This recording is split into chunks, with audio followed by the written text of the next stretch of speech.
This episode of Worst Episode Ever is brought to you by Jock.com. That's JOQ.com. Jack, have you heard of Jock.com? I did the last two episodes. All right, and I bet the same thing goes for all of our listeners. But just in case this is your first episode, first of all, we have a very strange show. There's a lot of characters for some reason, even though it's a Simpsons commentary show. But Jock.com, that is a one-stop shop for all your digital business solution needs. It is the best website you'll ever visit other than WePodcast.com, which is our website.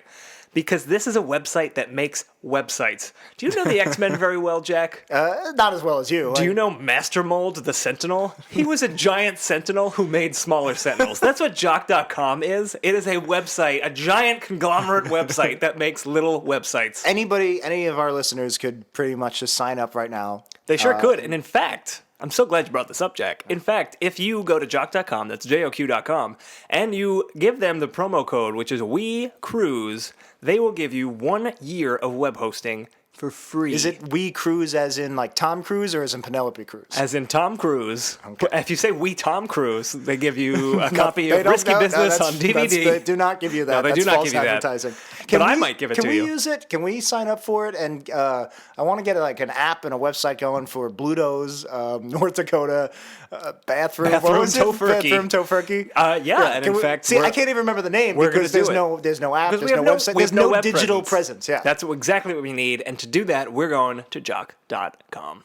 Okay, here we are. Alt.nerd.obsessive.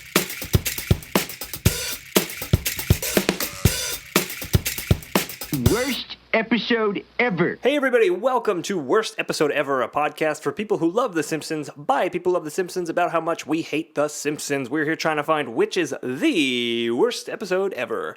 And my name is Dan. And my name is Jack. And we are here on this lovely deck day. December.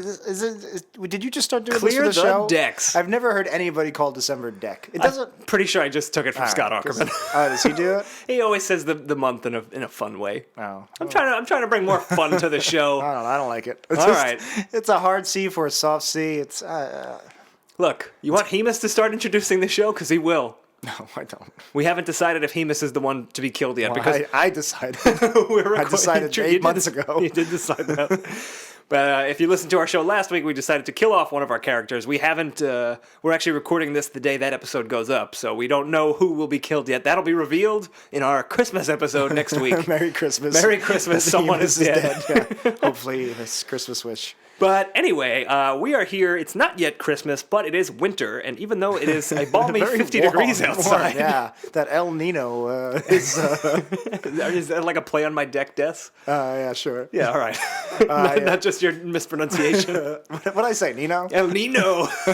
It's Nino. What's funny is in my head I was like, I'm going to say it wrong. I'm going to say El Nino, and then my instinct was like, no, say it right, say Nino, and it came out Nino. Yeah.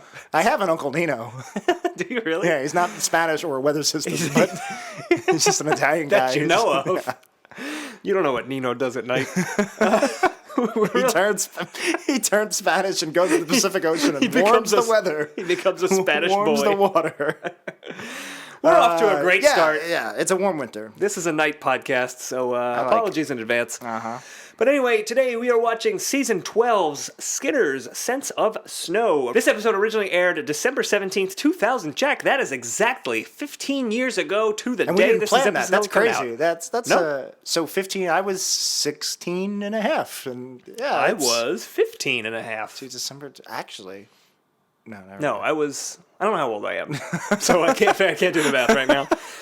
So let's just move right along. Have you seen this one, Jack? Yeah, plenty of times. I actually remember liking it, except for the camel ending, or whatever. Oh, I don't even remember Lisa the camel turns into ending. some kind of animal and says "Merry Christmas, haw, hee haw." I guess it's terrific. a donkey. I don't know.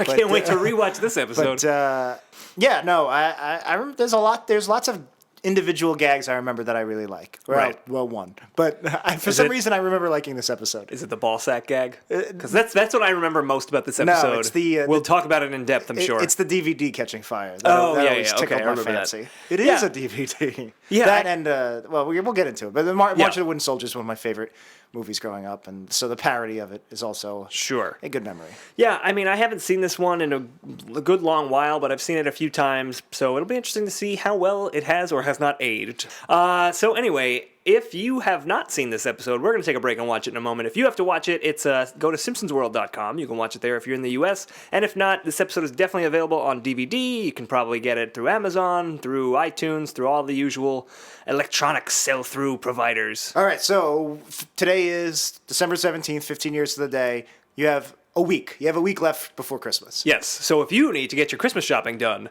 you should do it through Amazon. But don't just go right to Amazon.com. No. You go to weepodcast.com. That's weepodcast.com, our website, the best website in the world. And you click our Amazon banners, and then you shop like you normally would. That helps us out, helps keep the show free. Jack, I haven't even told you this. We're having our best month ever with our Amazon sell-through. So, nice. guys, keep it up. You guys are doing great. 2 calls. We're lighting up. So that is fantastic. Helps keep the show free.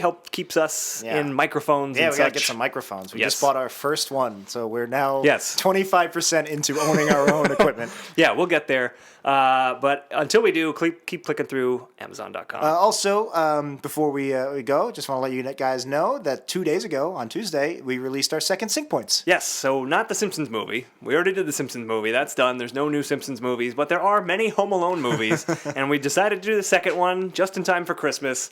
We watched Home Alone 2. It's available for streaming on HBO Go and HBO Now, so you can watch it with us this holiday season and hear us do our thing. It's $2, so $2. Help support the show. Yep. And if you want to buy a loved one who's a fan of our show, buy it for them a little early maybe, and then snuggle by the fire on Christmas morn and watch some Home Alone 2. Watch Home Alone 2. Put the volume very low. Listen to our introduction. Yep. Wait for our sync point. And then enjoy. And then sync it up. And bask and then in our hit glow. Play at the same time, our file and the movie. And then you make it sound so easy, Jack. $2. $2, folks. So who suggested this episode? This episode was suggested by Brian, that's at BJ Higgins on Twitter, and Kai Shelstad. Both suggested this episode. All right. Thanks, guys. Thanks for reminding me to say who suggested the episode. Okay, we're going to take a break, and we'll be right back. I can cut a trail through the snow. I'm part Eskimo. I don't care if you're Christy Yamaguchi. No one leaves the building. This stinks. We'll miss the Itchy and Scratchy where they finally kiss. I don't care if they're kissing Christy Yamaguchi. You're not going home. That's so unfair. This blows. Skinner's a real Grinch. So that was Skinner's Sense of Snow. Or should I have started with Snow? Either way.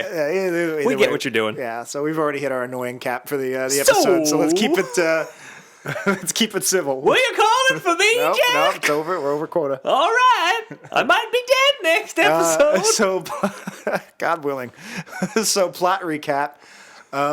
Did you say something, Jack? By the way, I'll make a deal with you guys. I won't do DiCaprio anymore if you kill Hemus.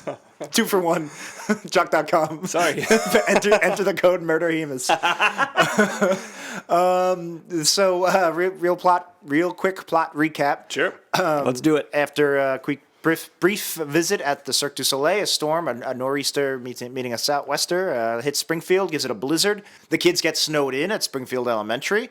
It's all the students snowed in with just Skinner and Willie, and the kids are getting all cabin fever. So Skinner goes to his sergeant days and uses his military discipline to gain a dictatorship over the school and get some control over the law and order over the students. They rebel after Skinner gets trapped in some snow, and they run the school now, and it's kind of like Camp Krusty, where everything the kids rule, and it's just chaos. Meanwhile, Homer and Flanders are driving through the snow trying to rescue the students, and they have a couple scenes together, and That's pretty much it for them. and then they get out when they crash into a silo full of cracker salt, which melts the snow and frees the students, and that's it. That's the end of the episode. Merry Christmas, everybody. It's not a Christmas episode until the very end when Lisa goes Merry Christmas and then haws like a camel. Right. Well, it We'll was get into Camel, that. Lisa, Yeah. monster, nightmare Which I already creature. said in the introduction I did not like.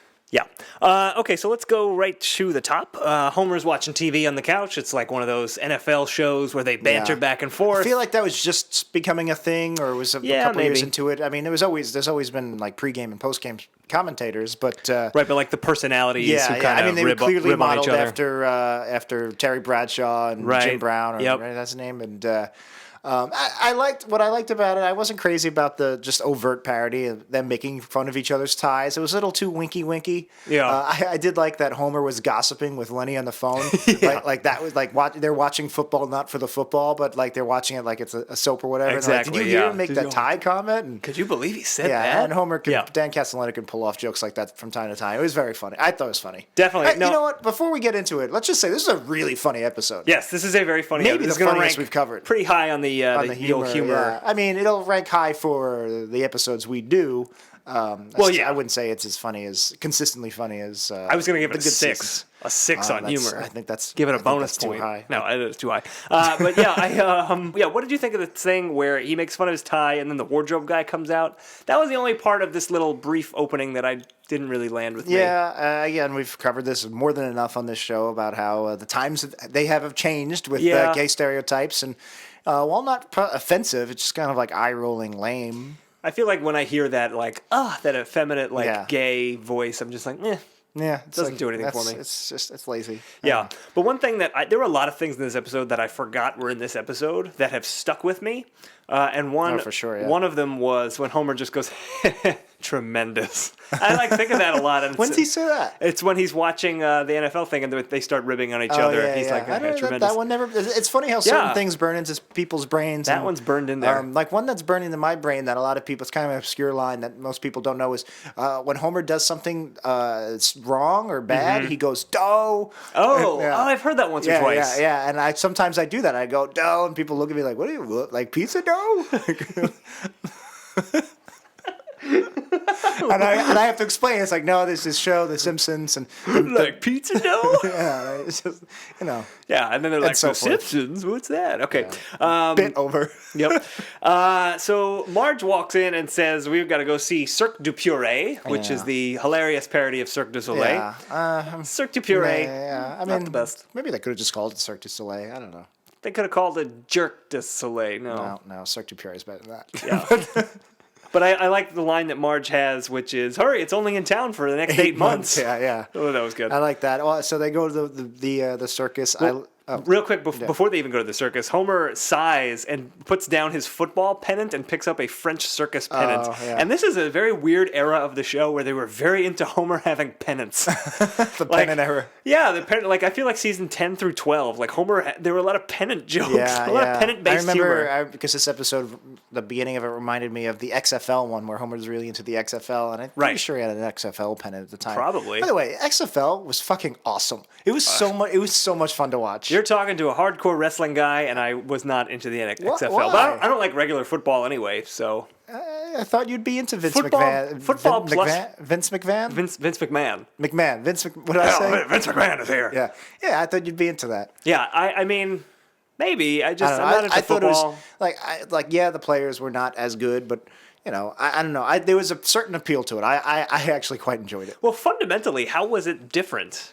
It was more like, extreme. It's like I don't know. Yeah, that's about it. It was it. like NFL Blitz compared to NFL Madden, or compared right. to Madden. so you could do cartoonish things in the. Yeah, it was just a little bit. It was like wrestling. It was like it was more showboaty than boxing. I mean, combining Like wrestling and to football boxing. is a good idea.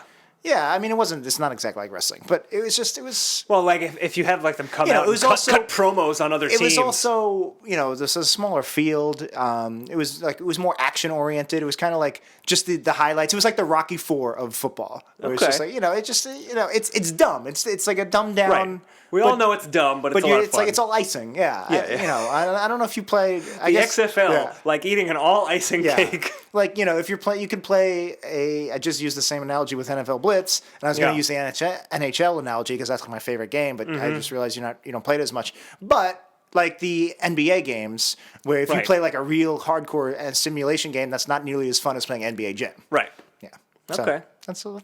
All right. Well, it failed horribly, and Homer had a pennant for it. So then they go to Cirque du Purée. Yeah.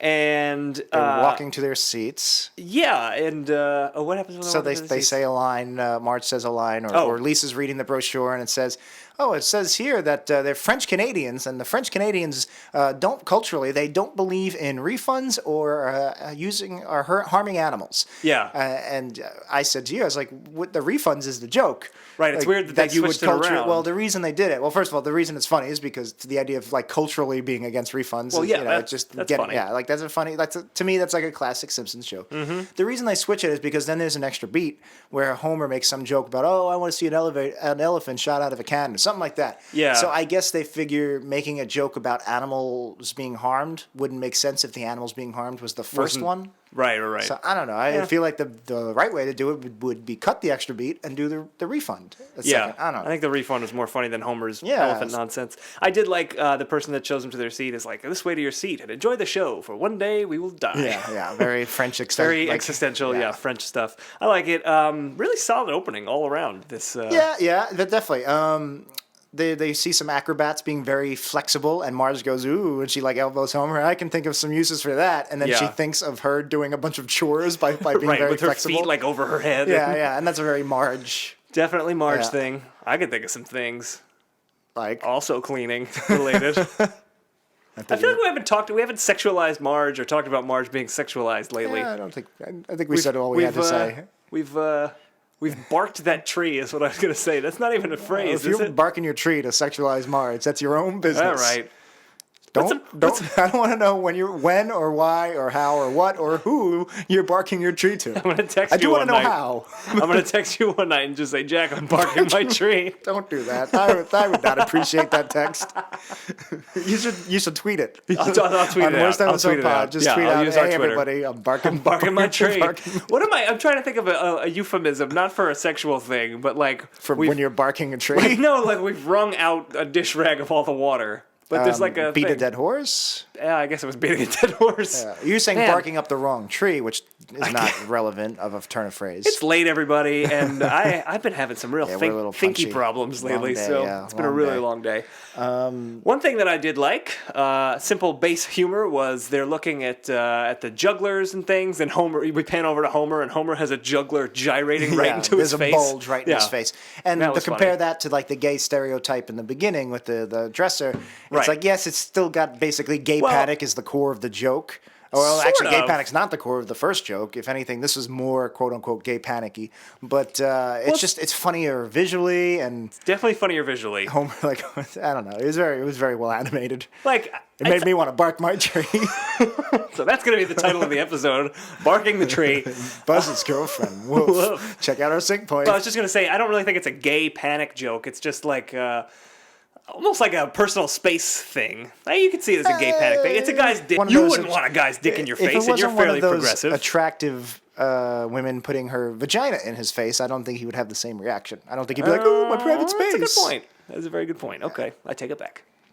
Then they have... If you have a vagina and you're take it like right in your face, is that taking up your private space? Isn't it? Isn't vagina like not? It's negative space. It's a vortex. That's true. And I'm starting to think about barking up the right tree It's here. a vortex in which things go in but never come out. That's my sometimes. understanding of sex. You just plug into a vortex. I just picture V'ger from the Star Trek the motion picture. I don't even know. Okay, you lost me. I don't know. It's just a 15-minute sequence of just drifting in the middle of this big wide open space. There's some lighting. You special completely effects. lost me, but a large piece of our listenership is probably like, Leonard it is Nimoy like that. Arches an eyebrow. You should Star Trek motion picture. I've seen 2 through 4. It is so good. I'd watch it if you want to watch it sometime. While we're recording this right now, if you want to just stop and watch it right now. All right, let's do it. Wow, that was a That great was a really movie, good Jack. movie, right? All right, sex is just like that. Whatever you said. V'ger. Yep, It's the villain. V'ger? Yeah. Is that what the joke from Futurama where there's a thing Probably. called V'giny? Yes, probably. It sounds like it is. I never got that joke. Yeah. Well, now you do. You should watch it. It's really good. All right. So the nor'easter comes in and kind of blows through Cirque du Purée. Everyone flees. Yeah. Did you have anything before that? Nope. No. I like they pass through the town and they see, look, the sea captain's all hunkered down and he's tied to like a mast somewhere, which Yeah. is what the people do on the sea. Or Is that what- Ulysses oh, did is that it. what the- Odysseus. Oh, okay, yeah. Well, that was different. That wasn't so you wouldn't Well, fall that off was- the yeah. boat. It was But so they you- would do that, So like- you don't go kill. You don't jump in the water to get the muses or whatever. I'm no at the heart sirens. of the sea type person, but I'm pretty sure old-timey sailors, and maybe new-timey sailors as well, would tie themselves to the mast Oh, and they in just rough go downstairs ships. in the I cabin. don't know. That's why we're not sailors, Jack. We don't know the answers to these hard-hitting questions. But I like that it wasn't him actually hunkering down. He says, yeah, I was hijacked by teenage pirates. I think it would have been funny if he just said teenagers, not pirates. Yeah, I mean... But Yeah, that's he's just, probably right. Like, take the sea element out of it completely and just be like, this has nothing to do with the sea. This was some teenagers. Take the C element out and make it an A joke. No? Is that a stretch? Bit of a stretch. Okay.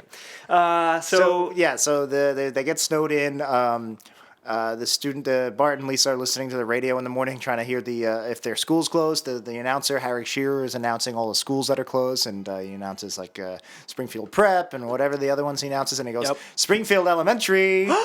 My dear Watson, Detective School. That's such a great, silly. Yeah, that was probably my favorite joke the whole episode. Harry Shearer's delivery, just Plus, you would believe that Springfield, of all places, would have a detective school called Springfield Elementary, my dear Watson. So this really reminded me, quick story into my childhood. Okay. So there was a huge blizzard, I guess. 94, right? Was it? I guess it was 94. Yeah. Probably that sounds about right. I mean, there was a big one in 96, but I'm not talking about that one. I have a good story about that one involving a tank, but... okay, we'll save that for... Yeah, save that for the next blizzard. Okay. I also have a story about a Dairy Queen blizzard. Gave me diarrhea. But it's not much of a story, it's mostly a sentence. Well, it took a while. Okay. It's a long one. Speaking of Odysseus. It was a long yarn about you and the Dairy Queen. 94, so huge blizzard, and Skinner later in the episode says he has a Cal Ripken streak of school openness. non-closures. And I had a very Cal Ripken streak of perfect attendance, and I don't know if my mom had work and she made us go. I feel like I was probably the driving force. I was like, no, we should go.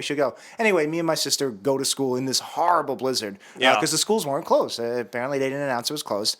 Me and my sister wait at the bus stop. We get on the bus.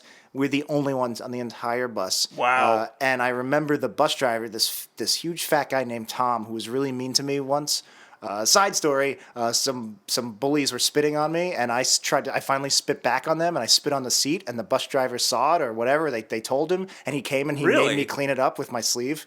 It was like really traumatic, and I was like, everything about that story was gross. yeah, and it's just like, come on, like I'm getting spit on, and I was so mad. He was like one of those school employees who takes the side of the bullies, basically. Right. He's probably a bully. He was probably a bully himself. Anyway, he yelled at me and my sister for being like, I gotta come pick you up now, and like if you two didn't come, I could have had the day off, and he was like mad at us.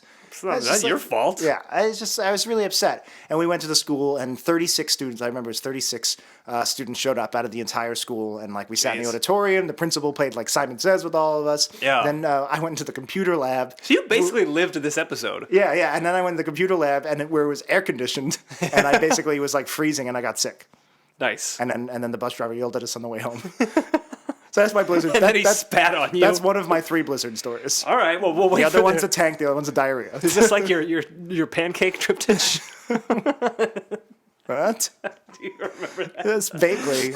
I doubt any of our listeners You had a 3-part pancake story. I think that was like in the deleted scenes. No, it wasn't. It was like a major thing. I think it was Harry's episodes. Yeah. Okay, so Homer comes in, or Marge says, kids, sorry you have to go to school, but it's not like your father and I have the day off. And then Homer comes in and says, Lenny says the plant is closed. That's cute. And that was cute. I like when Homer was basically a big child. What did you think about this? He goes out into the backyard and he goes, I'm going to make a snow angel. He makes a snow angel. He gets up, and it is a very clear devil out imprint on the ground. It's okay. I thought it was worth a mild chuckle. Yeah, I mean, I don't like Homer is many things.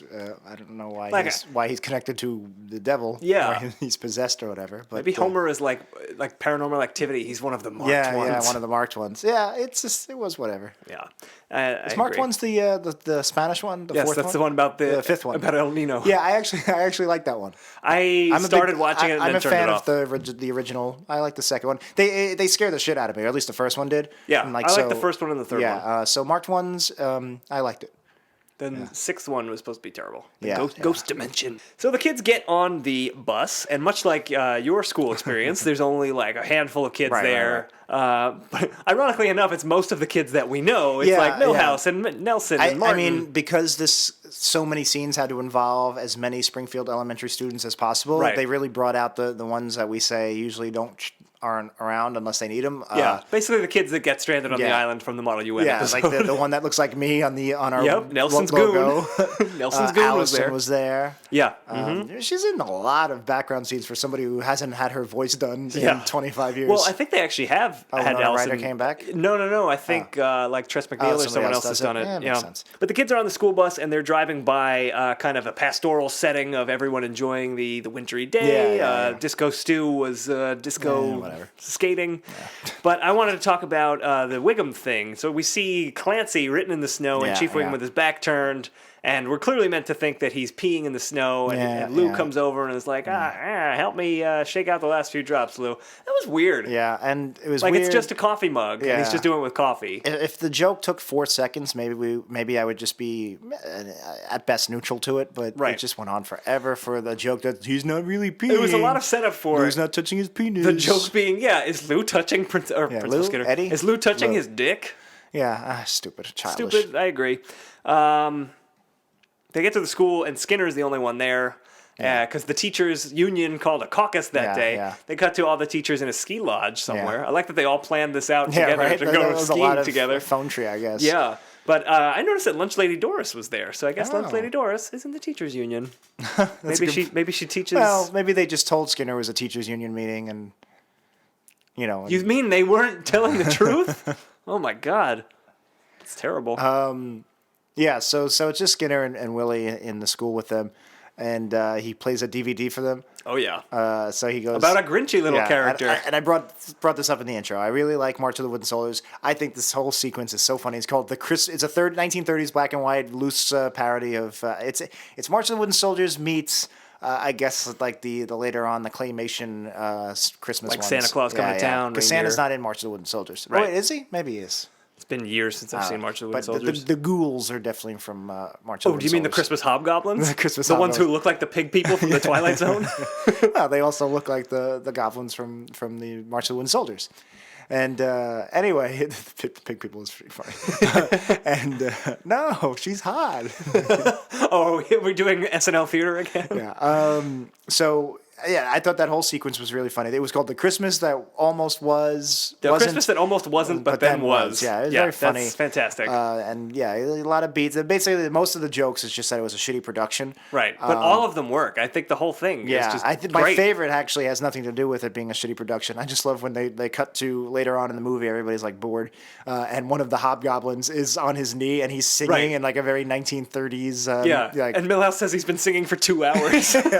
and like just the voice, like it was a very professional. I'll be pitching woo to you. Yeah, it was very funny. Is that our synchronous, not quite asynchronous hobgoblin impression Yes, to it replace is. Sideshow Mel when he gets killed off? Yep.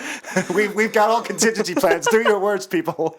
Somebody feared that our dead character would get regenerated as Steve Urkel, and that may or may not happen. Oh man, there was an SNL sketch that was a very long parody of Stefan Urkel this week. Really? Oh, I didn't see and it. I usually really like those two guys, Beck Bennett and Kyle Mooney? Kyle Mooney, but it was so not funny. It I was saw all Kyle Mooney in the park one day. it was all to just be this Stefan Urkel's. It was just a parody of that episode. Yeah. the original one, and it was just not funny. Anyway, so I love this whole bit. There's you can rattle them off if you want. There's so many funny jokes in it. Yeah, I mean, it's the my favorite thing is the guy, like the stagehand, bringing the coffee, who walks into the scene and then tries to like awkwardly get out and then like He's looks still to see if peeking. he's still in the scene. Yeah. Yeah, That was so good. There's some good ones. Also, then it catches fire. He's playing it in like the old school projector, which I'm assuming students don't use that. We had them. We had them in my school. We didn't even have the projectors. No, we had like an old We played some. Yeah, we played old film crappy strips. VCR, but Yeah, we played film strips in my elementary school, and we also had that. We did our math classes on those. Like it was like a light with a mirror, and you would put the clear plastic on it and write with the marker. yeah, I think it's just a projector. Yeah. So we had that. We definitely had Overhead old film projector. strips, but I bet you the film strips are long gone by now. Oh, I'm sure. I guess it's all well, just with apps. the internet It's just- today. It's just all jock.com apps. Yeah, that's exactly right. Well, it's all smartboards. Smartboards. It's all smartboards. What's a smartboard? Smartboard it's basically like an internet connected like TV. It's like a. Really? Can you draw on it? Yeah, it's like a whiteboard, but it's also got a projector in it, and you can interact with Jesus, it. You know. what a time to be alive. Jangle has one in Yeah, her my classroom. sister's a teacher. She brings it up. Yeah. And I just assumed a whiteboard was like a chalkboard, but with dry erase because chalk's bad for you, whatever. Chalk is bad for you. So, especially colored chalk. Oh yeah, forged by I Lucifer warned himself. you, didn't I warn you? Yeah, I mean, and that's the end of the first. Oh well, yeah. So one of my favorite jokes is it catches fire, and they're like, "Why didn't you use the DVD as opposed to film, which catches fire?" And he goes, "This is the DVD." And he pulls out a flaming DVD and stomps on it. And then later he fixes it, which is some DVD. Yeah, really. Just put some tape on it and it's fine. Yeah, and that's pretty much the end of the first act. And I just thought it was a very solid opening and led into such a great premise for an episode. Like this idea of the kids being snowed in and this kind of power dynamic between Skinner and then the kids eventually take it over. I think it would have been better if it was like a smaller, like a cabin, and if instead of the kids and Skinner was Homer and Mr. Burns. I think that would be a decent episode. That is a great episode. I love that episode. Oh, it already exists? In my mind. Oh, okay. Unless I've dreamed it. But actually, this episode was based on, I think it was Tim Long wrote this episode. It was based on an actual thing that happened to him when he was a kid. Oh, was he the one spitting on me in the bus? Yeah, he was. He said, I'm going to spit on that Jack kid because he's going to have a podcast about the Simpsons in like 20 years. Sounds like all the other people you do. So, yeah, the second act, I think, starts with Kent Brockman talking. And he talks about all the different things with the blizzard. And one I liked is that albinos are barely visible. Virtually invisible. Virtually invisible, yeah. That's a funny line. And he calls it a class 3 kill storm. Yes. And Marge goes, "Oh, I don't like the sound of that class 3." That was another one that I love that line, and I had no idea it was in this episode. Yeah. So they're watching that news report, and they go, "How are we going to get the kids back, or how are the kids going to be okay?" And Homer goes, "I don't know, internet." And that's the same joke as, I don't know, Coast Guard.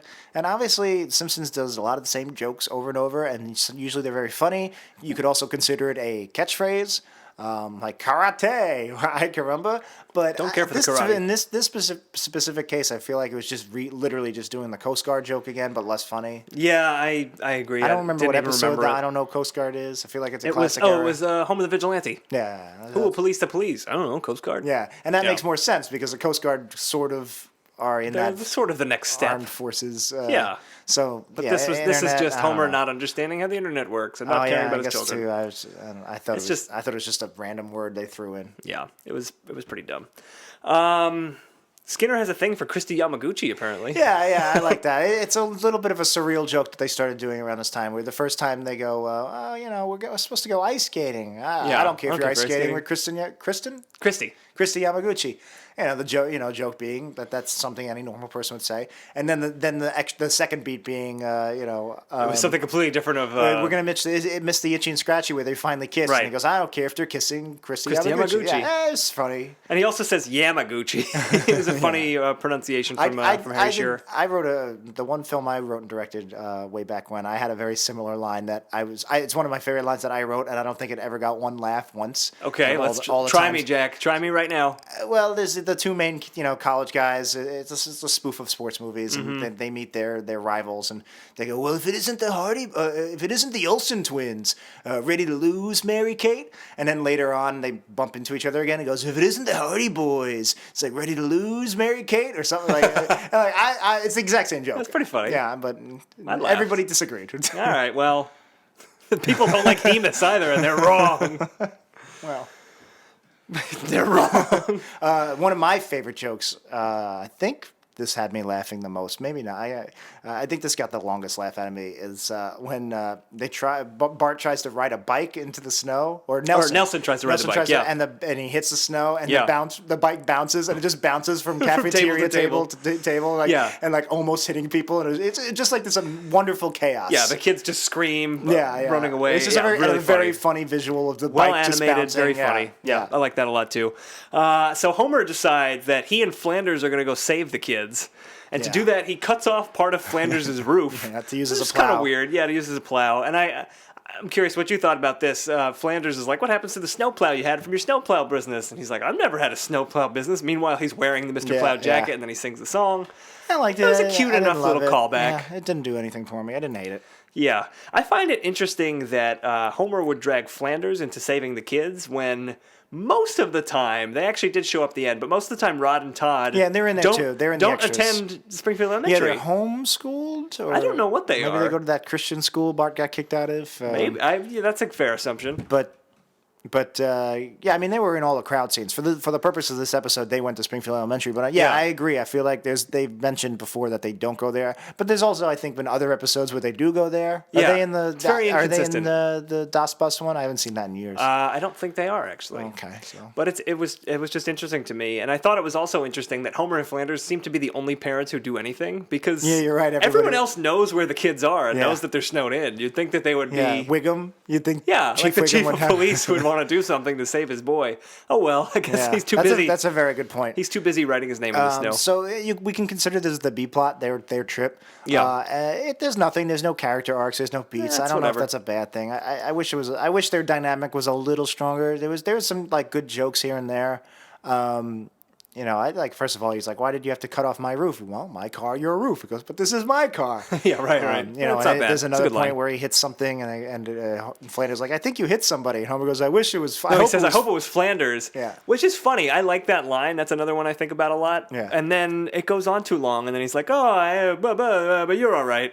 Oh yeah, It's extra just like, beat. yeah, extra He beat, come he does a on. Rodney Dangerfield. Hey, you're all right. Yeah, that unnecessary. was no good. But yeah, so like that's basically what that B plot was just Homer and Flanders riffing. Yeah. And it's two great characters to riff off of. I kind of wish there was some kind of token arc. I mean, story arc. what I don't happens know. is they get stuck in the ice because they hit a hydrant and the car freezes, so they're trapped too, Yeah. and they're breathing in the fumes from the engine. I but just it, mean it like didn't really do much. maybe Flanders gets fed up with Homer and Homer saves the day. Yeah. I don't know something. This is nitpicking. It really didn't need that much. It was. Yeah.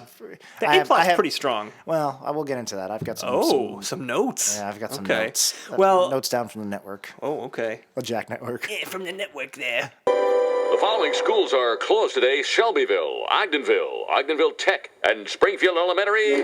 My dear Watson Detective School. Oh. All right, well then we might as well get into the proper A plot then. Basically, it Right. comes down. Well, Skinner's yeah. lost control of the children. Yeah. So he goes back to his office to kind of reassess the situation. He thinks about Nom. He says, what would Superintendent Chalmers say? And he just has a thought of him just going, Skinner? And he Yeah. goes, well, that wasn't helpful. Yeah, that was a all good line. right. So he sees his old Vietnam gear and it gives him a Vietnam flashback. And this might be the last great Vietnam flashback. They started with might be right. that I think was Separate Vocations, the Poom episode. That might have been the first one. Probably. And then obviously became a staple where Skinner had these dark flashbacks. Yep. And this one was a little sillier because it is season 12, but it's probably I'd be surprised if there was any ones that came after that were just as classic as Yeah. the classic ones and as this one. And basically it's him, they're in a POW camp. And he's like, well, let's think about candy bars, because he's Right. straight laced. I guess he's not Armin. He's past being Armin Tanzarian. Yeah. And his buddies want to talk about women, and he's like, no, get let's keep back our to the mind on candy bars. And finally, one of them just like, we have to get out of here. And it's also a great analog because they're trapped in a Right. prison, just like they're trapped in the school, and he wants to keep everybody inside and calm as opposed to trying to find a way out. Yeah, So it's a relevant flashback Exactly. informing the present. Yeah, and they all so the one guy escapes and gets eaten by an elephant with a Viet Cong hat on. Yeah, and it's like a cut real quick to him like just being in the elephant's like in his grasp of his trunk. Yeah. Yeah, just the idea of a Viet Cong elephant, and then Skinner really comes funny. back and Skinner goes, "That elephant ate my entire platoon." It's just a very silly, funny. By the way, who's Skinner talking to? He's just talking to himself in his office. Yeah, he's traumatized. I know, PTSD. it's fine, I'm So I say yeah, it it's in great fun. that the flashback's relevant. It also kind of informs the reason why he doesn't want them to escape. I guess he's afraid an elephant will eat them. And he's Yeah. right. There are wolves out there. That's true. I like the wolves are just digging a trench into the school. They and smell human meat. I Yeah. smell human meat. I also smell human meat. That's the subtitles The they said. second. I liked the it. joke is that he's just agreeing. Yeah, it's just not like a second joke. Wolves can't say that much. Yeah, all right. I liked it. But what I really liked, this is another big laugh for me in the episode. So Skinner puts on his old army outfit with all his medals. Yeah, and he the decides hat and everything. basically to use his military discipline to control get control back from the students. So he walks out into the cafeteria where all the kids are running wild, and he goes, "Stand down, children!" And the kids are like, "Ah!" Yeah, they don't He's know like, what "No, stand down Stand means." down, and they all just They're like turning. half Somebody falls. Yeah, they have no idea what to do. That's a very funny visual because gag. students wouldn't know what stand No, down of course is, not. but they're upping it because it's a cartoon. Yeah, it was very funny. Yeah. And so Skinner kind of whips them into shape, and then they start to rebel a little bit. Yeah, he makes them all go to sleep, and he puts a pee pee bucket, bucket, and, yeah. he goes, if anybody needs to use the bucket, it's next to Bart's head. Yeah. I like that's a little touch, but I like it. Yeah, it's It's cute. You know, just a little fuck you to Bart. Pee on Bart's head. But Bart is fed up with it and decides to flee. He goes into like a delivery chute, and he is digging a tunnel with a ladle out. And when Skinner finds out, he says, "Oh no, you can't do that because it'll fall. I was going to put buttresses in. All this was fine." Yeah. This is all just a long-winded way of saying that Skinner goes in and destroys the tunnel and then gets trapped in the tunnel, which is one of my worst nightmares. Oh yeah. That's Because Did you see The Descent with me? Yes, I did see the Descent with you. That was Yeah, this is a traumatizing. Yeah, I've only seen it once. Just like I've seen Skinner it again. It doesn't hold up. Skinner being, that sounds about right. But Skinner's like just ahead. His whole body is trapped in the snow, and Yeah. he can't move. He can't do anything. Just thinking about it, I just need to like You ever have stretch an out. MRI? I have had an MRI. Is it a nightmare? I'm dreading if I ever Not did one. great. Yeah, it seems like I don't like, especially because they put you in head first, right? Yes. Can't they put you in feet first? That way, if you have to climb out, what if there's a blackout? What if everybody dies but you, and now you're stuck in the MRI? The thing about getting an MRI done, I've only had it done once. It's if you move or like fuck it up in any way, you have to do it again. So you really like, it's a lot.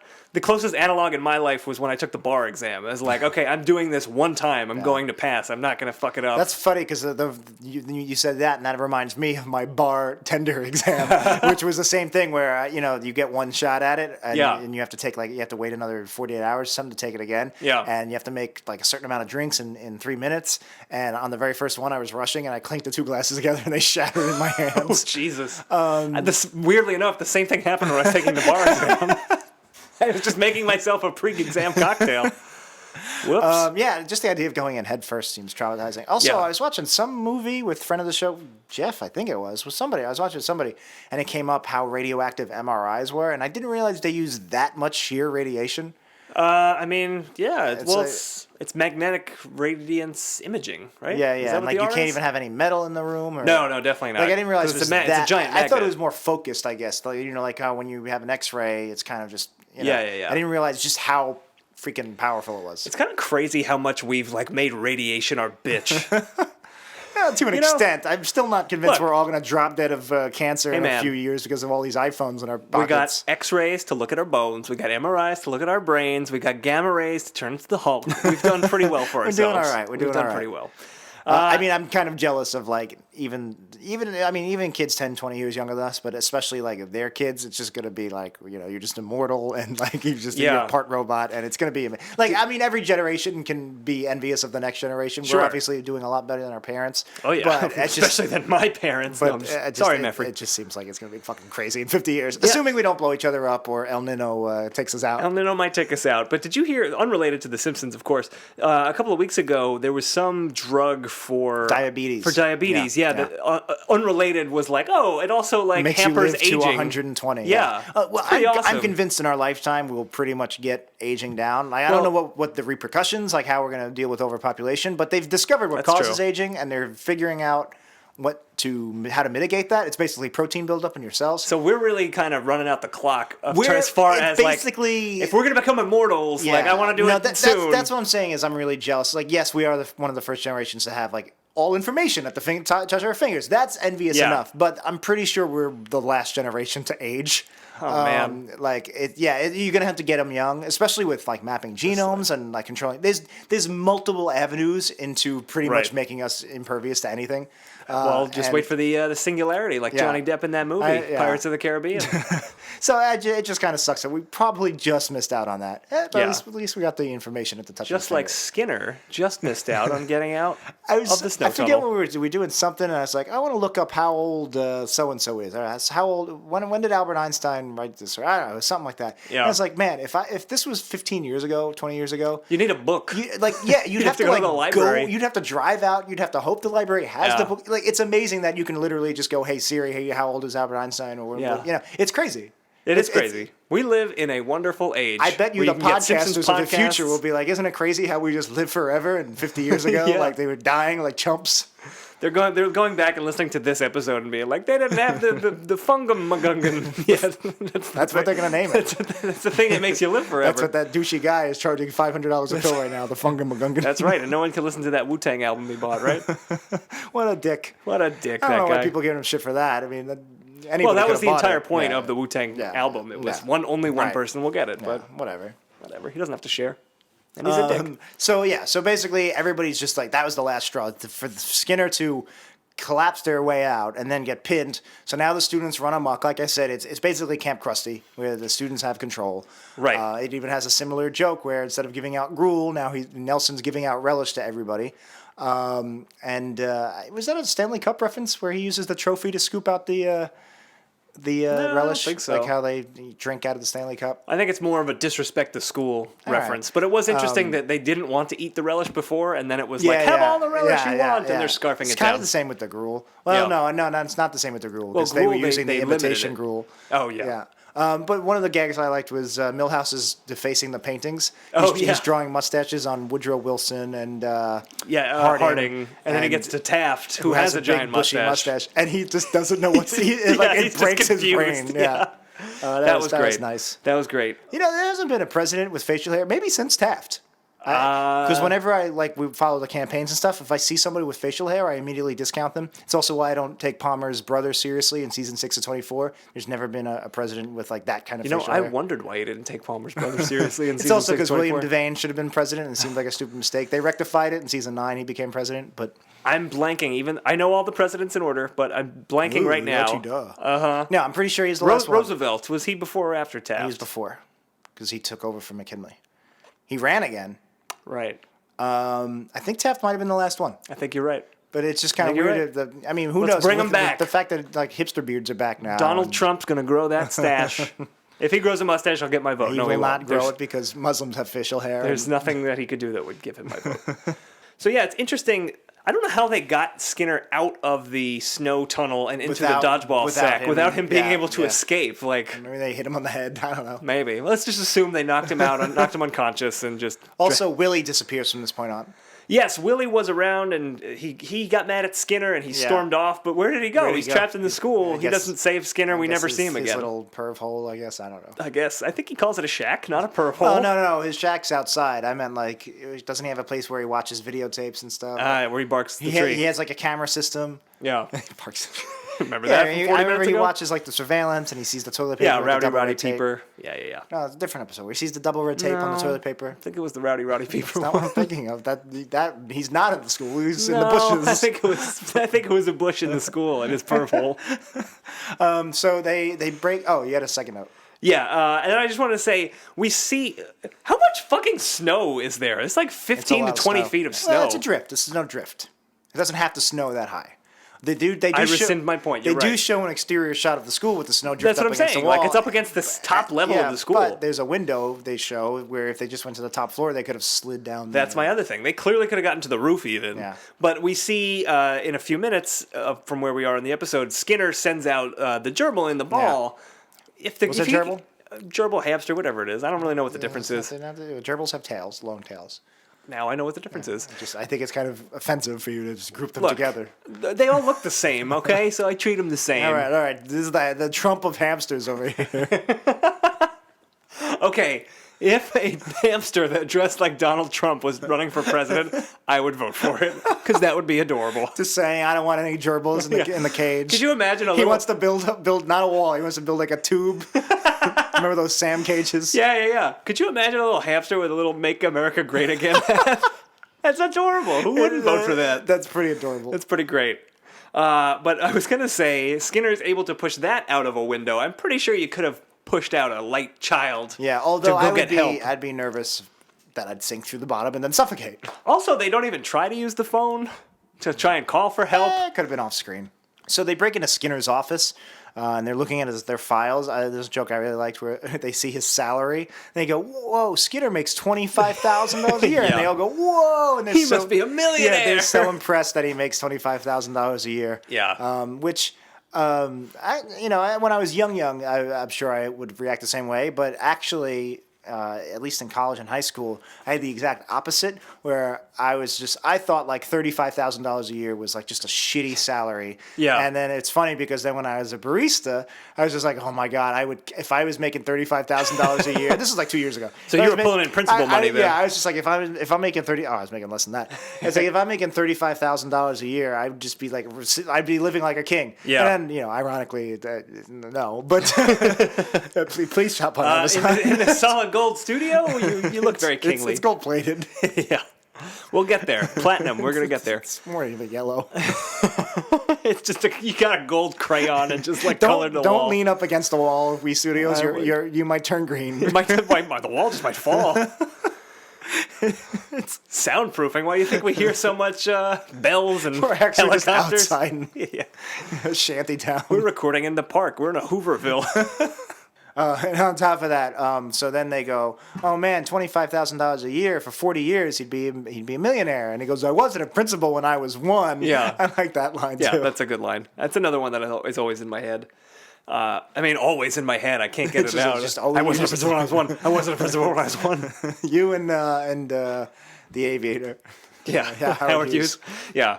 But I wanted to point out, when they first get into his office, he yells at Jimbo, hands off my Princey Award. Yeah. Skinner won the Princey Award. You remember? Oh, yeah, he was angry at Principal Valiant. Principal Valiant. Yeah. In the PTA disbands. Oh, yeah, I didn't even get that. Yeah, that's cool. I I'll was draw these thinking connections. Princey Award's kind of a shitty name for an It award. is, but at it's least because it was a callback. Yeah, that makes to another sense. episode. Yeah. So they break into the permanent record room, which Yeah. I thought was a delightful turn for the episode to take. If you have the kids all trapped, overrunning the school, why wouldn't they look at their permanent records? Right. And they go in, and I like Bart looks at his, and it says underachiever and proud of it, and he says, how old is this Yeah, thing? another meta reference. A meta reference, but I liked it. That was, if you're a youngin', when the Simpsons first came out, that was a heavily merchandised piece of IP, I guess. Right, it was like his I had Don't a Have a poster. Cow Man. And Yeah, I had a poster. I remember we had it in our basement for a long time. It just said, it was Bart skateboarding. It said underachiever and proud of it. And I, not knowing what that meant, I was like, yeah, I'm an underachiever. it's really, if you think about it, it's really lame. But It is pretty lame. I guess the but early I was also 90s. 5. Yeah, I was I 5 or guess- 6 years old. I guess it was radical for the time. Yeah. Like, what does "Don't Have a Cow Man" mean? What does that mean? Like, don't. Well, having a cow is like making is- a big deal out of something. When was that a phrase? Like in the 60s? When Bart made it a phrase. Like, was having a cow a phrase? Yeah, I think so. Like, I've never heard somebody like, whoa. He's going to have a cow. I think it was an 80s thing. All right. Yeah. Most associated with I Bart can see nowadays. farmers saying it, but like in a literal sense. Don't have a cow! This is a pork farm. We can't support another cow. Don't have one. Speaking of animals, the hamster, gerbil, whatever. I think it's a hamster. We've said it multiple times in the show how adorable the animation of animals are. Yeah. This hamster's it might It's be a the very cute cutest of all hamster. the animals. It's so cute. It's a cutie. But Skinner puts it in a hamster ball, and with the least helpful message ever, I would say. It just said, send help. Didn't say to where. Didn't say why. Do you think that was a joke or that was just like shorthand? No, that's just, I feel like that's what it always was in these Yeah. kind of stories. Like, that's the trope. Yeah, just yeah. like, send help. But That's a really what does it great mean? I guess they were hoping the hamster would. They'll be like, oh, this is Nibbles from Springfield Elementary. I know this hamster. Maybe the hamster would lead him back, like Oh, Lassie. like Lassie? Yeah, maybe.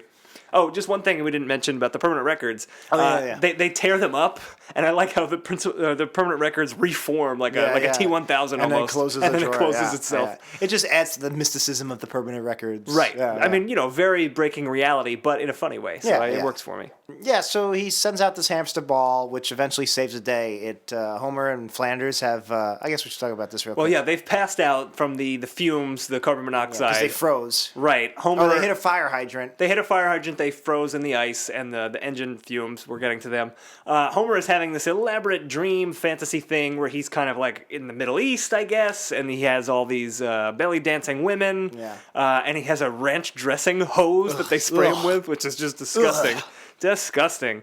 But then the gerbil ball, or hamster ball, whatever the hell it is, breaks the windshield, Smashes through the windshield, yeah. saves their lives, Lets out the fumes. I like that. somehow breaks the ice too. Yeah, not conversationally. Not conversationally. I like that it saves their lives, and Flanders goes, just like in Ezekiel. Yeah. It's like, I'm pretty sure that's not Ezekiel. Well, I'm a Bible scholar, and it is certainly in there. You're not a Bible scholar. If you You're right. remember, I won the religion award at our Catholic high school, despite not being Catholic. I actually did win the religion religion award one year, I think. Oh, well, I won it multiple years. Oh, you son of a bitch. I remember one year I won both the French award, ironically again, because say something in French, You Jack. guys took the advanced French, and I Yeah. didn't.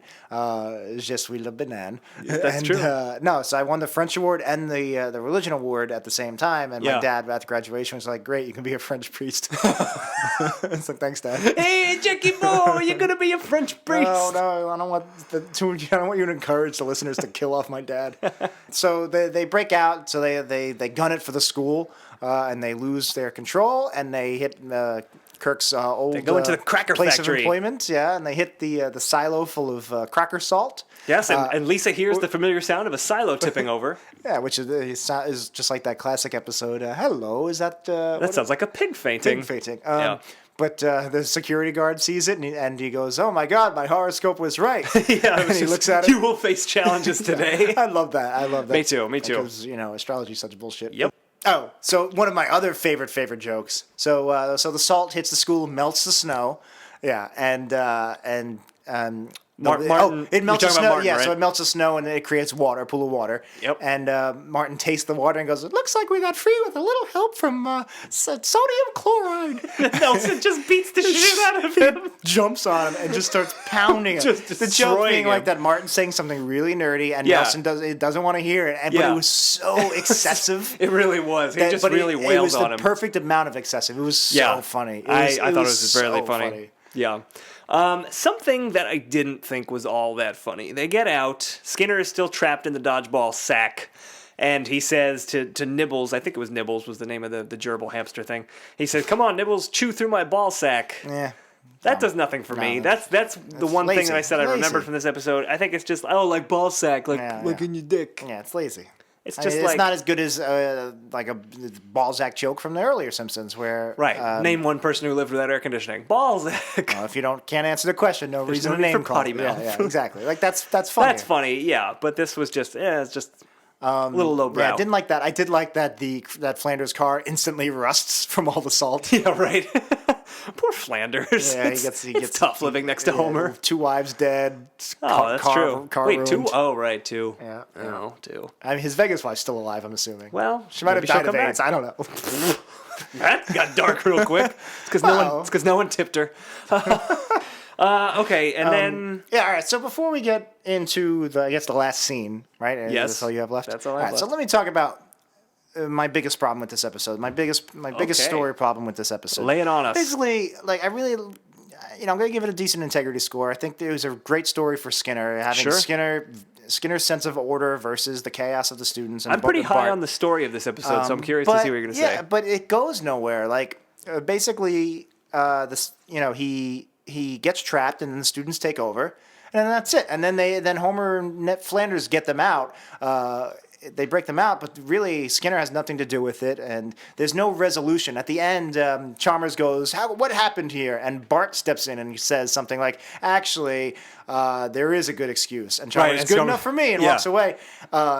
That's even showing that there was no real way to wrap this up. But why is Bart stepping in? There was no character interaction for Bart to be like, "Oh, I feel bad. Maybe I should." He was about to own up and take That's the true. blame for. That's a big move. Nobody really learned anything. Like Skinner Yeah, didn't learn there that was- being a jerk was wrong, Yeah, or there the was kids no- didn't learn there going crazy there was was wrong. no like if anything, if all right, so there's 2 ways this episode could have gone. Either Skinner is the villain of this episode, and it's basically, oh man, the sense of power has gone to Skinner's head. We got to take this guy down. Yeah. In which case, then Bart and everybody winning the day. That would be like the last scene or two. It wouldn't be the third act. It would be we won, and you wouldn't make a whole act out of that because then you're Right. progressing the story. It would be we took down the villain, but he's not. I think he's the hero. I think you're supposed to feel for him. He's basically the reason they get rescued. He gets the nibbles out.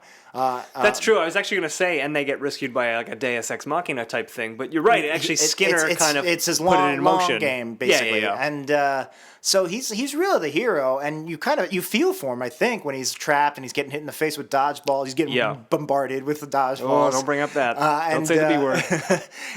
Bitch or Don't boogers. say. Don't say. Well, you can say boogers. All right. Just no bombardment. He seems to be. You're supposed to be empathetic with him. So it just seems like there should have been a comeuppance where basically. I mean, this is really simple, but it seems obvious. Basically, the students realize you can't have this chaos, Basically, Yeah. the same thing happens with Camp Krusty, where that's the happy ending. Although that makes sense because the Camp Krusty's the villain. Mr. Black and the bullies are the villains, and that they do get a Right, comeuppance. Skinner's not a clear-cut villain. Yeah, whereas here, basically, it should have been, oh, wow, we needed Skinner after all. Or they find a happy medium. They have to work together. It's like, well, all right, I have a plan, and we'll use my sense of discipline and army training and your wild cardness, and we'll work together and we'll break out. Something like that. That would have been much better. Either You're they right. team up or Skinner just wins. But otherwise, it's basically just... It's like, we were trapped and we got saved. Yeah, and no one learned exactly. anything. And no one literally, changed. and literally, they don't even have to explain it to Chalmers. He walks away. It just... Yeah, I agree with you. It's a good point. I feel like up until the very end, I mean, it could have been a little bit thicker with character beats throughout, but that's nitpicking. But the biggest problem is it just doesn't end. It really should have been the students realize they have to let Skinner go. They need him. It's like, all right, you know what? Actually, running around and doing whatever we want is not the right solution. Right. Why would that ever be the right solution? Yeah. It is in Camp Krusty because Camp Krusty, Mr. Black and everybody is the villain. Yeah. They're the good guys. But in this case... It doesn't seem like that should be the happy ending, that they catch Skinner and they do whatever they want. Doing whatever they want should have been like, oh no, now we're all going to die and we need Skinner to get us out of here. Something. I don't know. And then maybe that's where he comes up with the plan to get the hamster ball out. Maybe they work together. They use some of the equipment from the cafeteria. They build like a rocket launcher or something, and they launch Nibbles' ball. They use the heating duct in the cabin. I mean the school. Yeah, I mean, like maybe they should have like worked together to get Nibbles out there, and then Nibbles saves Homer. And no, whatever. you're absolutely right. That really bothered me because I feel like this really could have been. Honestly, I was thinking maybe this could be our least worst episode ever, but. I mean, this is obviously a lot funnier than Halloween of Horror, but Halloween of Horror did all of its story beats and character beats perfectly. That's a very strong story whereas episode. This one isn't weak per se. It's not super strong either. But that hole sunk the whole boat, I think. Yeah. The lack of a resolution. Well, we'll see where it does wind up, but it's not time for a ranking yet. There's one more scene we want to talk about here. Yes. So Homer and Flanders take the kids in the car, and Homer is still feeling the effects of the carbon monoxide, I guess. Yeah. So he looks at Lisa and sees her turn into a camel from his earlier vision. Earlier vision, yeah. Then he looks at Bart, and he sees Bart turn into one of the belly dancing women and saying, like, come kiss me. And Homer's, like, overcome with lust and just kisses Bart. Basically, Homer's trying to have sex trying with his to fuck son. Bart. Homer's trying to bark Bart's tree. It's exactly what he's trying to do. And it is very off-putting and a very strange way to end this episode. I mean, incest on television was not okay yet. No, not in a Game of Thrones hadn't world. come yet. Much like Jamie Lannister inside his sister. Three times, no less. 3.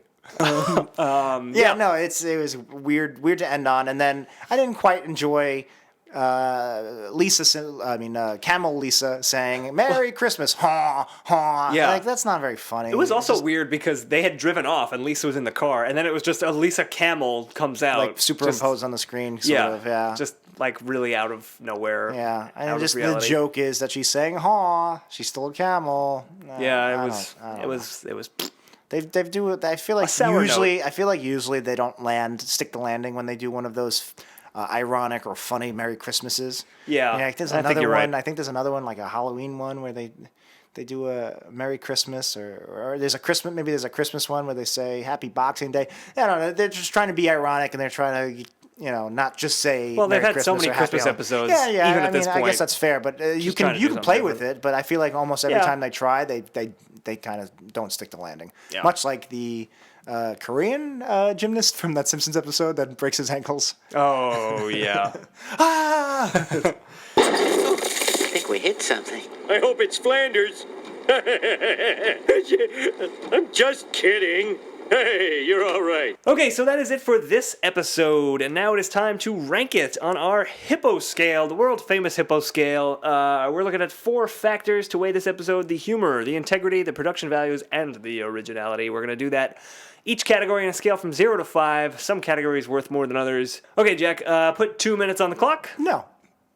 Okay, and let's do it. The humor of this episode. Great. I don't know. I feel like 4 might be too high.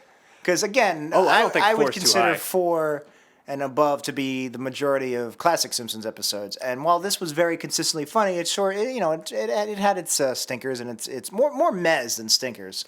Yeah, I'm gonna give it a 4. There was a few bad jokes, but that whole if it was just the Christmas that almost wasn't but then was, that's worth some points. I mean, definitely a 3.5. I don't know. Maybe I'll give it a 4, but that's. I was shocked at how much I was laughing during this episode. So Yeah, I want to award it for that. I'm just comparing it to the good Simpsons episodes where literally I think can all their be rule 4s. was 3 jokes a page on the script. Right.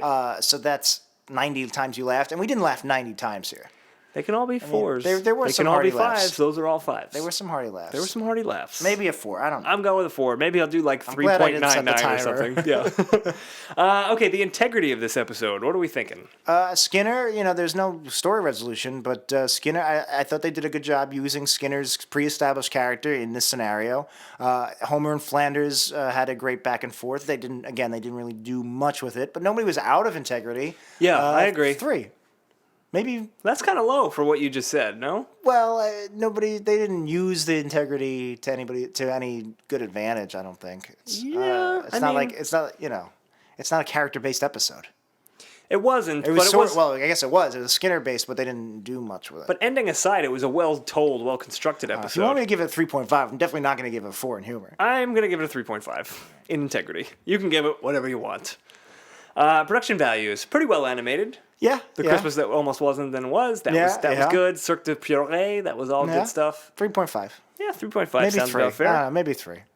There's no You and your 3s. There's nothing visually. Live a little, Pacone. The Cirque du Purée was okay. I liked a lot of the animation. I said this before on, I forget which episode we watched where there was a storm or something, and I said maybe it was when we watched the one with the Springfield fire, the fire that took the whole town. Right. I like when there's something that happens to Springfield and we see it just destroy the town. Or not destroy it, but it affects the town in specific jokey ways. Like the hurricane is like the classic example where we see it go through the wind chimes or whatever. This all we really got was the sea captain. We got the sea captain and the kite with the acrobats, but I could have saw more nor'easter jokes. I know that sounds really obnoxious for me to say. Needs more nor'easter jokes. I feel like I could have done a little more. I guess 3 does sound too low. I don't know. 3.5. I'm not sure. All right, you're in Maybe flux. I'll just give the whole thing a 3.25. And finally, the originality of this episode. I personally think there's a great story. Yeah, great story. The end. Well, I mean, you kind of it is a convinced little me on the redundant end from the cabin from home, but it's a different power dynamic. It's a different locale. It's a different power dynamic. It's different characters. But again, there's the third act kind of misses the mark. There's no story resolution. Yeah, and on that, you got me thinking about the B plot. I guess it could have been a little more than what it was. So I'm going to say 3.5 on this one. See, that's too high. I'm debating 2.5 or 3. 2.5 is average. I really want to take a lot of points away from them for kind of missing. I think it's above not average. sticking the landing because there's not a lot of things repeated here. It's above average for what we're covering, but 0 to 5 covers all Simpsons ever. Right. And I don't think it's above average. Well, I'm not sure it's above average. But all Simpsons ever, the average has gone down. You're just thinking of the classic episodes, but there are more post-classic than there are classics. But I don't grade on a curve. I grade 2.5 as average. Well, that's not grading on a curve. That's grading all of the episodes on the same scale. Yes. Okay. I don't know if we're saying the same thing or not. I'm just going to give it a 3. All right, maybe I'll give it a 3. Okay, so we have crunched our numbers, and this episode, Skinner's Sense of Snow from Season 12, has ranked as a slightly better episode than The Squirt and the Whale, and a slightly worse episode than Bart's New Friend. That puts it at number 56 on our current list. Top 5 seems like a great spot for it, although we just bumped Squirt and the Whale, which I think is still one of the best episodes we've ever covered. Maybe I should change my 3.5 to a 3. No, it's too late. We have already locked in our numbers. It's not America's Funniest Home Videos. It's not like once you lock it in, that's it forever. We're going to give away $1 million prize to someone getting hit in the groin. Can we start voting with those big giant things they used and have the same AMV music? Doot, doot, doot, doot, doot, doot. And I just pan a camera across of us while we're hitting these big clunky buttons. I really wanted to be in that studio audience just so I could hold that voting thing and just vote. That must have been so much. That's power. That's true power right there. Anyway. It's so funny how the early 90s was basically more of the 70s than it is today. It's just the big mustaches and the big glasses on everybody. I guess now maybe it is more like today. Yeah. Man, I just really want that big clunky voting device. I just want a big mustache. Maybe Jock.com, since they're pretty brilliant brilliant people over there, or one of our other listeners, can you guys like create some kind of remote HIPO device for us to use? We want a really archaic old voting device. We want an archaic 80s, 90s style HIPO device. That's what we want. Like with dials and stuff. I mean, I guess that's not an app or the high-tech digital solutions. We want an analog solution. We want analog solutions to our 21st century problems. That is it for this episode of Worst Episode Ever. If you have an episode you would like us to watch, you can suggest it on our website. That's wepodcast.com. We have a handy form you can fill out, weepodcast.com. And while you're there, you can check out our Facebook page. Go to our subreddit. It's a lot of fun. Our Twitter account, our YouTube page. We got a whole bunch of stuff there. And, of course, you can get your sync points, number 2, Home Alone 2. Yeah, it came out a couple days ago. Yeah, it came out 2 days before this podcast. Our first Wii Studios production, not directly related or at all related to The Simpsons. Yes. I can't believe 1 million people have already purchased it. I'm kind of shocked. I'm shocked. Kind of shocked. I'm shocked, but people love hearing us. It was nice that Time named us People of the Year and it was said great. that it was the most amazing movie commentary of all time. It was very insightful. I remember I got a little cagey about nostalgia at the very end of it. Spoilers. You'll have to buy it. Buy it and find out. Yeah, $2. You can get that. Go to our website. And obviously the money helps support the show. We're not charging just to be dicks. No. That's one of the ways we make it money is by watching movies and talking over them. We live a tough life, Jack. And if you're in the Brooklyn area, you can come to Woohoo Classic Simpsons Trivia. I host that every month with blah, blah, blah, blah. You guys know all this. Yeah. It's the first Thursday of every month. If they haven't come by now, they're not coming. Yeah, just Google Woohoo Classic Simpsons Trivia for more information. Next week, we're doing our Christmas episode. This wasn't a Christmas episode? This was not the Christmas episode. It ends with Lisa saying Merry Christmas. Ha ha. No, next week we're doing another one. We're doing well, didn't we say we have to do multiple Christmas episodes? I feel like it's something we talked about at the very least. No, we never said that. Yeah, whatever. Okay, so we're doing a Christmas episode. It's going to come out on Christmas Eve, and it's for season 26's. Multiple Christmases is like what you do when your parents get divorced. Yeah. We're not getting divorced, are we? Well, I'm sorry. I'm not going to. I'll tell you at Christmas. Next week. You can divorce me on Christmas? Yep. That's how I work. Next week, we're going to be doing season 26's I Won't Be Home for Christmas. Okay. Just last year's Christmas episode. And just fair warning, the episode after that, our New Year's Eve episode, yes, we're putting out episodes when other podcasts might not. We're doing new episodes. We haven't missed a single episode Cranking since we out the started content. In October of 2014. Nope. We had a couple of late ones. We shifted our release from Wednesday to Thursday to accommodate, but sorry, I never have a full-time job. Yes, sorry we both work. And that hour. Those were also the ones where we did DiCaprio for a half hour. And there's a lot to edit. Yes, there was. But just fair warning, our New Year's Eve episode, we are doing another drunk podcast. And we were going to try and get drunker than we did last year. So I was like, it was our 12th episode. Our first New Year's episode was a drunk podcast. We're doing it again. So actually tomorrow, if you're listening to this the day it came out, tomorrow, Friday the 18th, Yep. That Jason movie that didn't do so well. Yep. Friday the 18th, we'll be streaming it live. Just check our Facebook page or our Twitter because we don't know exactly when we'll do it. Sometime prime time Friday. Yep. Just keep in touch and look for us to post it. And if you catch us at the right time for a couple hours, you'll see us live recording it drunk. So check that out. Should be exciting. Follow our social media, and we'll be talking about it. We'll be chatting it up. So as long as you're listening through our many channels, you should be able to catch it if you happen to be at the right place, right time. Sorry, you're gonna miss TGIF. Yeah, sorry. You'll have to record Family Matters and watch it another night. Okay, so that is it for this episode of Worst Episode Ever. And Jack, as we always close the show, how do we always close the show? Cut all this. Ha ha. I will always be true. Spend my days pitching woo to you. Oh, he's been singing for 2 hours. This couldn't have less to do with Christmas. And I think that's a stagehand. And I love you too. I am you and you are you. Oh, you and me together you can see. Next time, get a DVD. This is a DVD.